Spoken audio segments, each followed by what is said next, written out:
Supreme Magus, Web Novel, Chapter 170, Second Exam 2. The main hall soon fell into chaos, the best students being fought over like they were cattle. It didn't take much for the situation to devolve into an auction where people would attempt to bribe or blackmail their targets. Freya sneered at all those that had previously acted all high and mighty, drowning her daily with their venomous words, now fighting among themselves without a shred of dignity, like hungry wolves over a slab of meat.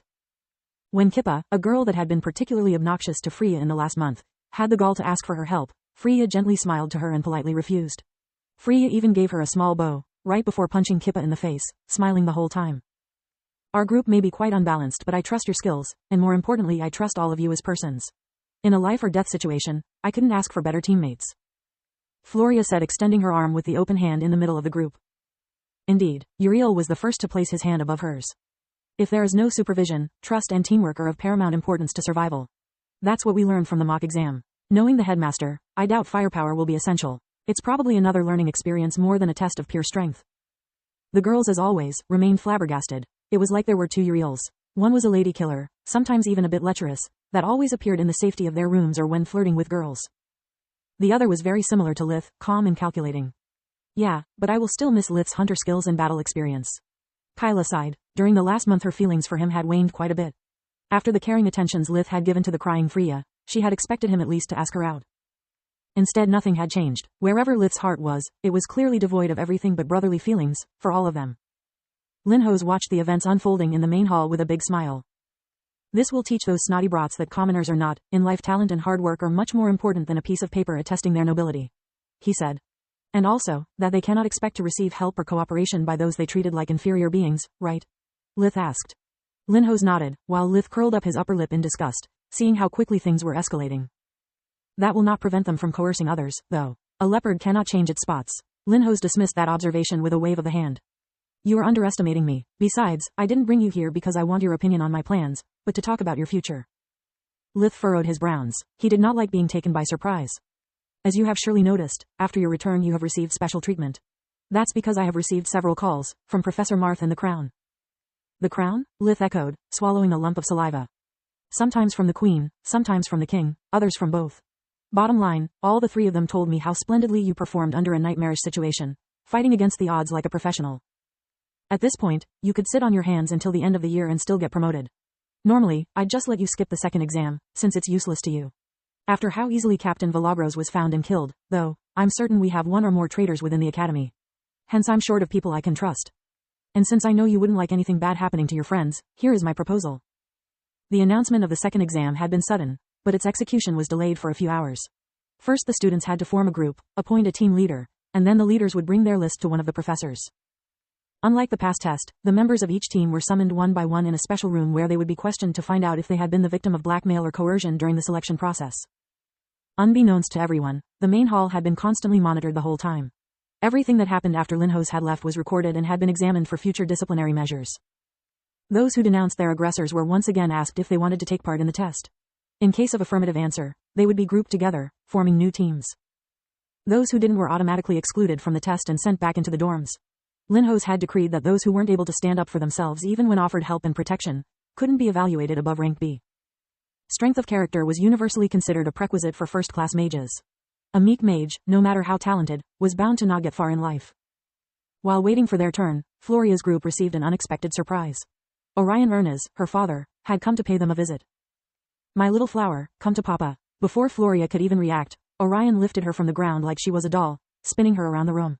He was over 1.96 meters, 6 feet 5 inches, high. He had to bend a little to walk through the door. Dad, what the heck? Her protests were muffled by a hug as sudden as it was tight. I'm so sorry, little flower. I was away dealing with the traitors. I had no idea your mother would do something like that. When I learned what had happened, it was too late. Floria was red from embarrassment, but Orion didn't seem to notice, patting her head like she was still a small child. So you two must be my two new daughters. He finally let Floria go. She really wanted to give her father a piece of her mind, for treating her like that in front of her friends, but she was too embarrassed for that. Freya and Kyla gave him a small curtsy, not knowing how to react to the sudden intrusion. I'm really sorry for what my wife did. I know you will find it hard to believe, but she is actually a good woman. He gave them a deep bow. Orion had black hair and brown eyes like Floria. His physique was lean but muscular. His perfectly shaven face showed only honest regret. He had some wrinkles around the eyes and temples, but every movement of his was full of vigor. Don't worry about all her marriage talks. The Erna's household is mine. My opinion matters as much as Jermy's. At least when I'm home. He sighed. Dad, what are you doing here? How did you manage to enter into the academy? I have my connections. Orion winked, and I couldn't let my daughters go empty-handed. A rapier and a long knife materialized from his dimensional amulet. Both had the Erna's household crest engraved on the handle, the blade in the scabbard. I made them myself, using a secret family crafting technique. He gave the rapier to Freya, who only needed a few swings to appreciate its prowess. It was light as a feather, cutting the air without emitting a sound. And this is for you. Orion handed the knife to Kyla, who looked at it as at an angry snake. I never used a blade, she said in embarrassment. That's the easy part. Remember, the pointy end goes in the other guy. He laughed, ruffling her hair. Little Flower? Uriel asked, breaking the following embarrassed silence. Yes, it's my little baby's moniker. We named her after an ancient goddess of fertility. Dad, please, stop. Floria was so red no one would have been surprised if she suddenly caught fire.